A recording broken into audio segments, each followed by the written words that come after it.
everyone. Thanks for joining us today. My name is Madison Aitken. I'm a psychologist, and I'm joined here today by Matt and Mahalia to talk about how we can create supportive spaces to talk about youth mental health. Hi, everybody. My name is Matt. I'm a youth engagement facilitator here at CAMH, and I use he, him pronouns, and I'm really excited to chat with you folks today. Yeah, me as well. Like Madison mentioned, my name is Mahalia. I use she and they pronouns, and I'm also a youth engagement facilitator at the team at CAMH along with Matt. All right, so just to kick things off, we're in a unique context right now, but we know that youth mental health is always incredibly important and that young people have, there are a lot of barriers to young people accessing mental health care and even just bringing up the topic of mental health. So I think this is a really great chance to talk about some of those pieces and how important adults and caregivers can be supports for young people and maybe help to reduce some of those barriers and to provide support when youth do reach out for help. Yeah, totally agree. Nowadays, it's a little different with everything kind of moving virtual, but it's still equally as important as before. For sure. Yeah, definitely agree. That is such a good point, Matt. And Mahalia, I wonder if the two of you, what have you heard from young people about, this virtual care environment? And, I guess it could go both ways of being, helpful or barriers. Have you heard anything from the young people you speak with about this? Yeah, I mean, I think that a lot of times it kind of goes either way with young folks, depending on sort of what's going on with them and their levels of access to these things as well. I know, like on one side of things, some young folks find it to be even more accessible because now it's reduced the barrier of having to like go in and see somebody, and those extra steps of like going to the TTC and getting yourself dressed and all of those things that can be really difficult or seem really daunting when you're experiencing a mental health concern. Especially like if it's something that you're already a bit nervous about, then those extra steps can be a bit more of a barrier for you. So on that side, some young folks, so now all I have to do, turn on my phone, and there we go. It's a lot easier. So that's one side of it. But then, of course, on the other side, for young folks who may not necessarily have access to like Wi-Fi or computers or something else to be able to access that extra bit of support, or who may not feel comfortable engaging in a therapeutic conversation in a home environment or in any type of environment, perhaps that might not quite be something that they're comfortable with, or even have particular access to. But then again, like over the past year, something that we see quite often is that a lot of services have started to adapt, understanding that those pieces might not be comfortable for folks. So we've seen like a lot of adaptation to text-based services or chat-based things, trying to sort of limit some of those barriers. But then, of course, then there's nothing quite like seeing someone in person. So that can also be a bit of a concern for some folks. But yeah, I think it really just depends on that individual young person, I found. Yeah, wondering Matt, like if you've noticed anything similar or different with that.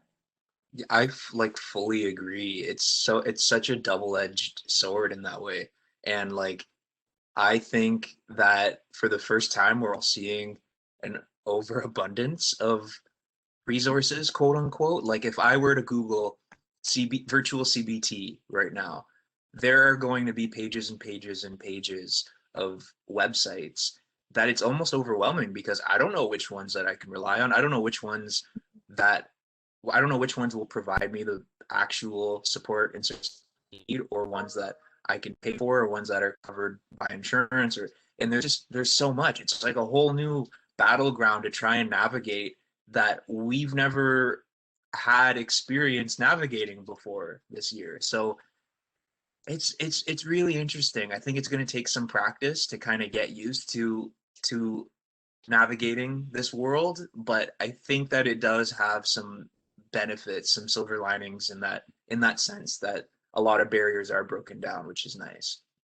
For sure. That is really good to hear. And I had never thought about that part of, feeling overwhelmed with information when you sort of start to just have a look at what's out there. That's such a good point.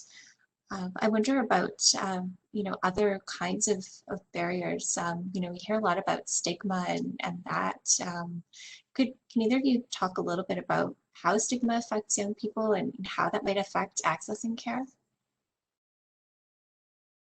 Yeah, for sure. I think stigma, of course, like it plays a huge role in a young person's ability, willingness, or comfort in accessing any type of support. I know it's also, of course, it's played a role in my own life and many folks around me's lives. And stigma, it's one of those interesting pieces where it's external, but it can also be internal. And so some of that internalized stigma can definitely serve as almost like an internal barrier to accessing care in some ways. Still very, very real. I want to put up that even if it is an internal barrier, it is still very much a real barrier. I think something that I've noticed, I suppose, is that especially over the last year, but even in the last couple of years, today's young folks, are becoming increasingly aware of mental health and mental health concerns and mental health challenges. And there has been more of an emphasis on having these sort of conversations and building spaces where folks feel comfortable expressing and talking about the stuff that's going on with them. But of course, that doesn't necessarily apply to all young folks in all situations. There is still like a lot of stigma, and sometimes comes with like internalized shame when it comes to having mental health experiences and mental health challenges. And that includes during COVID, during the pandemic, a lot of young folks, do experience some levels of internalized upset with not being able to do certain things, and maybe not like with school being a bit more difficult than it normally is, and all of those pieces, that things that maybe you previously thrived in isn't really happening right now. And that can be a really difficult thing to have to cope with, a really difficult thing to have to connect, right? That like, oh, I was really great at this and now things have changed entirely and maybe I'm struggling with this piece now. And that can also lead, I think, in many ways to like a bit of stigma towards like the self and towards your own experiences with mental health. But one of the big pieces that it can be helpful, is that like family and caregiver and friend support, and doing that work on that side to destigmatize mental health and destigmatize the fact that a lot of people are struggling right now. That really goes a long way here when it comes to young folks feeling comfortable speaking on and accessing mental health supports. And having that extra bit of like, I know that my family and people in my lives are safe people to talk to about this stuff. It really can go a super, super long way. And later accessing services, whether they be more formalized services or just holding conversations in the household.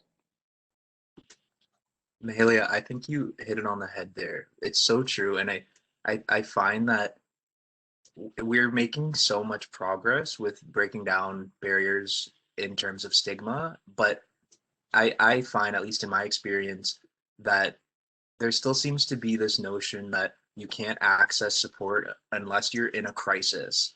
Like you have to reach rock bottom in order to justify seeking out support, which it is not the case. And I think that we all sort of understand that that's not the case, but that still is kind of like the idea that we get. Like it still doesn't feel as normal to tell people that oh yeah, I have my therapy appointment tomorrow. I can't make that meeting or whatever.